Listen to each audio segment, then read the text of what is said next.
Paz e bem, meu irmão, minha irmã. Hoje é terça-feira, 17 de agosto de 2021.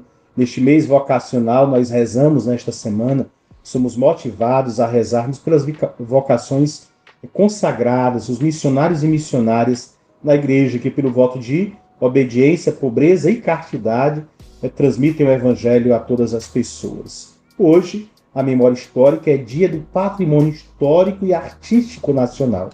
Não sei se ainda temos, no entanto, é importante rezar pelo que já tivemos na nossa história. E lembrando a você que hoje, terça-feira, nós temos às 18 horas no Salão Social a Santa Missa, logo após o Terço dos Homens, com Carluccio e companhia, os homens são convidados a virem participar do Terço dos Homens. Nas comunidades, Nossa Senhora dos Navegantes, São Lucas e Nossa Senhora do Perpétuo Socorro, a Santa Missa às 19 horas.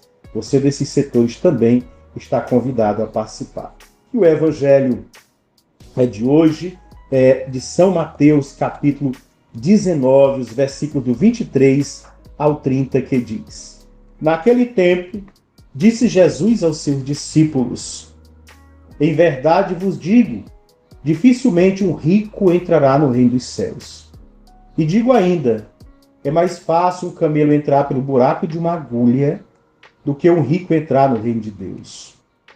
Ouvindo isso, os discípulos ficaram muito escandalizados e perguntaram: Então, quem pode ser salvo? Jesus olhou para eles e disse: Para as pessoas isso é impossível, mas para Deus tudo é possível. Pedro tomou a palavra e disse a Jesus: Senhor, nós deixamos tudo para te seguir. O que haveremos de receber? Jesus respondeu: Em verdade vos digo, quando o mundo for renovado e o Filho do Homem se levantar no trono de sua glória, também vós, que me seguides, havereis de sentar-vos em 12 tronos para julgar as 12 tribos de Israel. E todo aquele que tiver deixado casa, irmãos, irmãs, pai e mãe, filhos, campos, por causa do meu nome, receberá 100 vezes mais e terá como herança a vida eterna.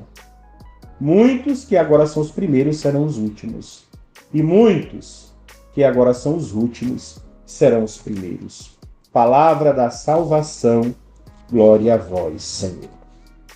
Muito bem, meu irmão, minha irmã. Eis que deixamos tudo para te seguir, diz São Pedro, quando escuta de Jesus a necessidade ou a exigência para entrar no reino de Deus.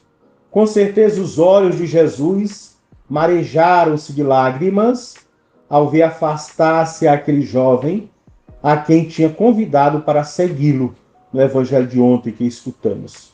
Por isso, Jesus com tristeza se expressa com a palavra que nós encontramos hoje.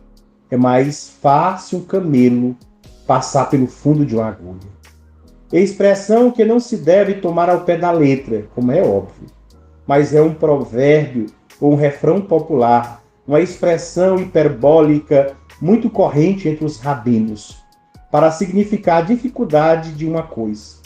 E Jesus utiliza-se dela por ser muito conhecida na linguagem popular e para esclarecer o grave obstáculo que são as riquezas para a salvação.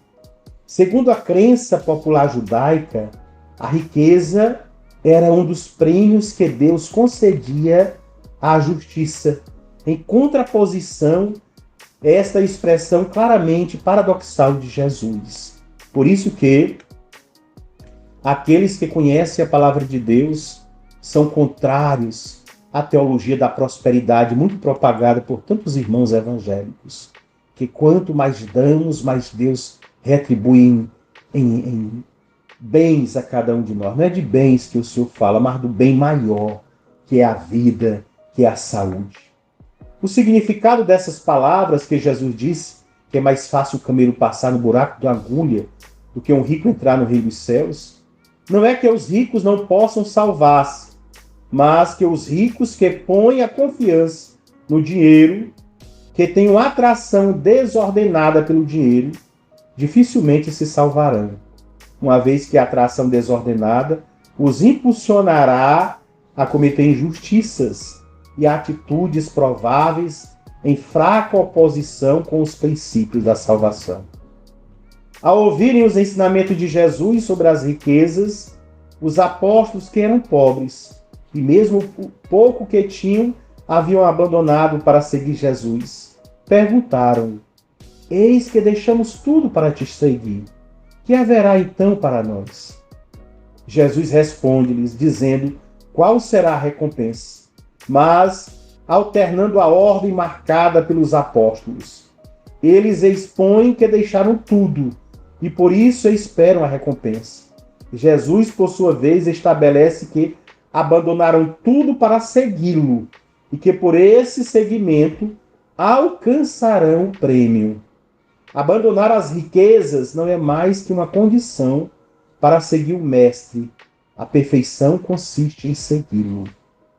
Muitos dos primeiros serão os últimos, e muitos dos últimos serão os primeiros. O que Jesus ensina é que pode acontecer que aqueles que receberam a graça e o chamado primeiramente não merecem tanto como os chamados à última hora. Não é a época do chamado, mas a generosidade da resposta, o que vai aproximar-nos de Deus, conseguindo-nos a salvação e a santificação. Não basta, por um lado, começar, se não se persevera na prática do bem e da virtude. Não basta responder, mas é preciso responder com generosidade às graças recebidas.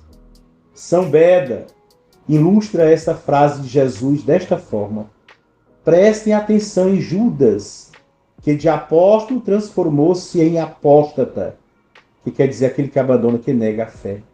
E aprende que muitos que são os primeiros poderão ser os últimos. Presta atenção no ladrão, que embora tenha sido crucificado por causa de seus pecados, pela graça da fé, passou a alegrar-se com Jesus Cristo no paraíso. E aprende que também os últimos podem chegar a ser os primeiros. É desta forma que São Beda, a partir da Bíblia, ilustra bem o que Jesus, uma das frases que Jesus nos diz no Evangelho de hoje. Por isso, meu irmão, minha irmã, nós que escutamos o chamado de Deus, talvez já nascemos em família que escutou esse chamado, não nos sintamos privilegiados, melhores do que os outros. Pelo contrário, nos sintamos mais responsáveis, mais comprometidos em testemunhar a graça de Deus aos irmãos e irmãs. Que assim façamos e que nós amemos a Deus não pelo que Ele pode nos dar, mas pelo que Ele já nos deu. A graça de nos considerarmos filhos e filhas do Senhor. Que seu dia seja abençoado e que você fique na graça de Deus, que é Pai, Filho e Espírito Santo. Amém.